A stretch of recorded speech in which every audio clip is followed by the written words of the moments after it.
There is one thought you never talk about. Not because it's small, but because it never ended. It didn't hurt loudly, it just stayed unfinished. And unfinished thoughts don't fade, they wait. You can distract yourself all day, but silence always brings it back. At night, when nothing demands your attention, that thought quietly steps forward. Your mind isn't weak for replaying it. It's wired to finish what was left open. An unfinished story feels unsafe to the brain, so it keeps the loop alive. You replay conversations that never closed, moments that ended without explanation. Not because you enjoy the pain, but because your brain wants control. You tell yourself, one more thought, I'll understand. But understanding never comes. Each replay feels productive, but it only deepens the trap. This isn't overthinking.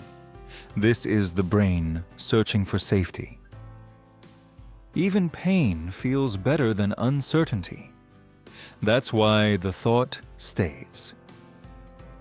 The loop gives your mind a task, a mission it refuses to abandon.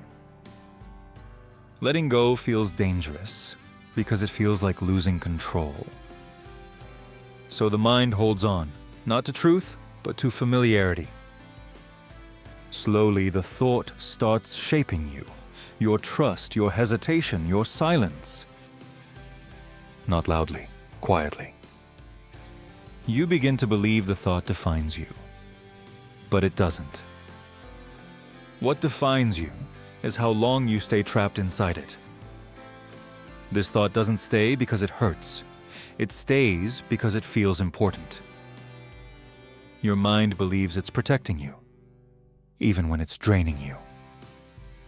Unfinished thoughts create dependency. They give your brain a purpose. Thinking feels like action, even when nothing changes. That's how the trap works. It feels useful, but goes nowhere. Over time, the thought evolves. It stops asking why and starts asking what if. What if you said something different? What if you knew then what you know now? Your mind begins rewriting the past, not to heal, but to escape reality. These imagined endings feel comforting, but they delay real peace. Because imagined closure is not closure, it's postponement. And here's the part no one likes to hear. Sometimes closure threatens your ego. True closure might mean admitting you were wrong, or that you ignored what was obvious. The ego resists that truth, so it keeps the loop open. As long as the story isn't finished, your self-image stays safe. That's why the mind prefers confusion over acceptance. Confusion hurts less than truth. Notice this.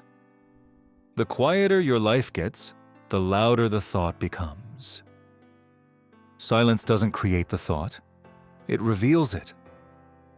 Stillness removes distractions, and unfinished things hate being exposed. This is why many people fear being alone. Not loneliness, awareness. Because awareness doesn't distract you. It shows you what you've been avoiding. The mind makes you a promise. Stay with this thought. One day it will make sense. But some experiences don't offer answers, they offer limits. Limits to what you can control. Limits to what you can understand. And the mind hates limits, so it keeps thinking. But closure is not an answer you receive. It's a decision you make. Not because everything is clear, but because you've seen enough. Enough to stop paying with your attention. Enough to stop reopening the wound. The past doesn't ask for your loyalty, only your awareness. Ask yourself this instead. What am I hoping this thought will give me? Relief, validation, justice, name it, and the loop weakens. Peace doesn't come from thinking. It comes from release. Let the thought appear without following it. No replay, no correction, no ending. Just awareness and silence. When a thought stops leading somewhere, the mind lets it go. Not suddenly, quietly. One day the thought returns, and it doesn't pull you in. Not because it changed, but because you did.